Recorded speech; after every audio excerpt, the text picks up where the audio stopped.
Right now, you are not 35 years old. I'm serious. In some moments, you aren't your actual age. Someone is criticizing you, and for hours you can't shake the effect of it. Someone pulls away a little, and a meaningless panic begins inside you. You stay silent where you need to speak. Then you go home and ask yourself this question: why did I react that way? The answer is actually very simple. The person who gave that reaction was not you. A version of you that got stuck somewhere inside you years ago, still waiting to be seen. You think of this as your character.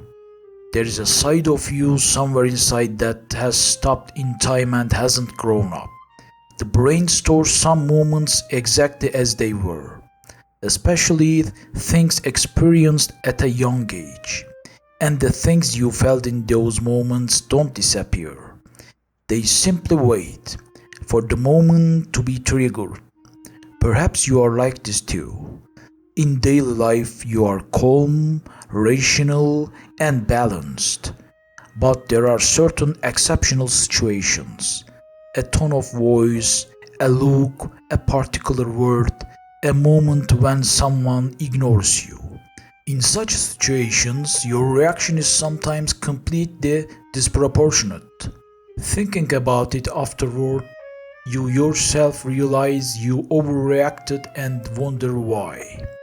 You can't find any answer because the answer isn't the present. If we don't bring the unconscious into consciousness, it continues to direct our lives, and we call this fate.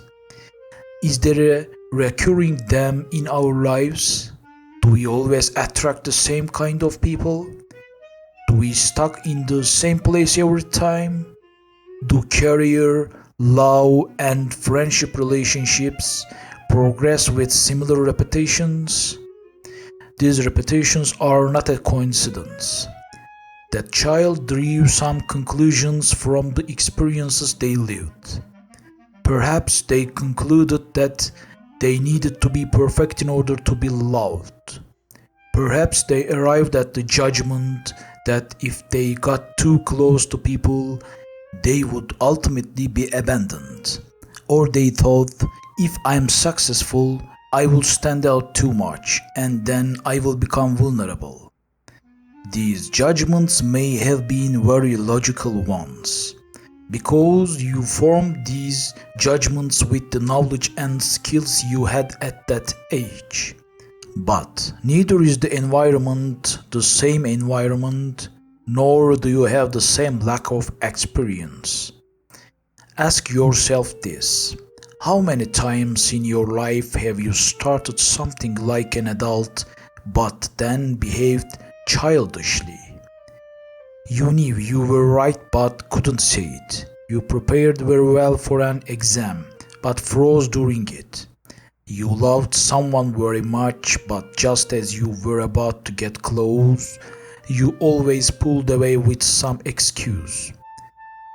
Most of these behaviors don't come from the present but from the self that carries that wound from the past. When I say wound, I don't actually mean a major trauma. Most of the time there is no major event. There are just small emotional gaps that build up little by little. Things that seem simple, like a word of praise you never heard from your father or your mother not consoling you, or classmates who laughed and mocked you when you gave a wrong answer in class. Most of these traces surface in adulthood when triggered by various events. And there is one among these that's truly very interesting: self-sabotage. You really want something, you work to achieve it, and just as you are about to achieve it, something happens. Illness, procrastination, self-belittlement, and a collapse of confidence, a sudden withdrawal. From the outside, it generally looks like bad luck, but the reason comes from within us. The feeling that if we are successful, We will stand out and be open to criticism. We choose to stay safe where we are and give up rather than be criticized. This is actually not cowardice, but an inability to escape the shadow of the past. Sometimes the exact opposite happens, an excessive hunger for success. You work without stopping, but no success feels like enough. Each success only becomes a stepping stone for the next. This too stems from the judgment that only if you are good enough will you deserve to be loved and respected. And good enough has no precise definition in our mind. We always just think further ahead. Let us also look at the matter from the perspective of relationships. For example, you had a small argument with your partner. You sensed a slight coolness in their behavior, perhaps from tiredness, perhaps from a momentary irritation. Hours passed after you felt this, but it was still going around in your head. You kept wondering, are they angry? Do they love me? Or are they going to leave me? Yet this was nothing more than a disproportionate anxiety. But for the child inside you, it was entirely proportionate, because in the past they had experienced this in a place where it meant being abandoned. Not that child is actually making the same calculation when reading even a fleeting expression on your partner's face. The brain constantly evaluates danger through the eyes of the past. We can describe this as the journey of discovering our whole selves. But the whole is not made up of beautiful things alone. It also encompasses things that are buried and that we want to forget. Our fears, our shames, the many things we struggle to accept, especially our childhood. That childhood encompasses the most important period in which the foundations of our personality were laid. If we ignore this period, it actually manages us far more easily. So, how do we become aware of this child? When you give a harsh reaction, especially an exaggerated one, this is something we need to stop and think about. How old do we feel? If we feel like we are 9 years old when we are 35, we need to look back and think about what was happening that year. This is a mechanism built on trying to understand those periods rather than blaming them. Understanding is the beginning of change. When you see that reaction, that fear, or a similar pattern, you can establish a different relationship with it. When you notice that the feeling is coming, you have prevented it from completely taking you over. There is also this angle to consider. The child inside us isn't only wounded. In fact, they carry many vivid feelings alongside them. Curiosity, creativity, pure joy, play, these two exist alongside that child. Some people in certain periods of their lives complain of not being able to enjoy anything. One of the reasons for this is actually that they have severed their connection with that child. We need to turn back to that child not only to solve our problems, but also for the vitality and joy of living that they carry. For example, as children, there were things we loved very much: drawing, music, running, telling stories. As we grew up and become more serious, we left these behind and began to lose our soul. Now, we sometimes miss that old feeling, but most of the time we can't describe what it is. The longing is actually the soul of that child, the voice of that child. There is also this: becoming aware of the inner child does not require speaking ill of parents. Most parents actually did the best they could.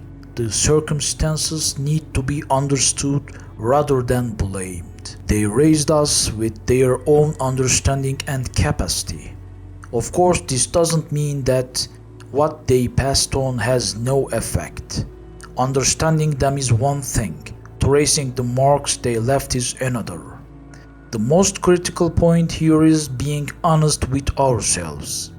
Picture this.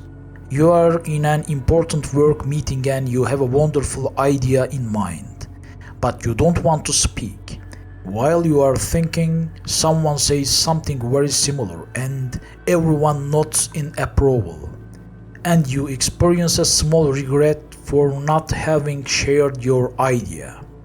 You are actually doing this simply to avoid being in the spotlight and to stay safe.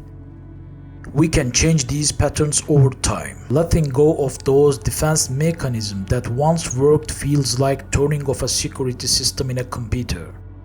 That software that once protected you is now slowing down your system. The fear that kept you alive that day is blocking your freedom today.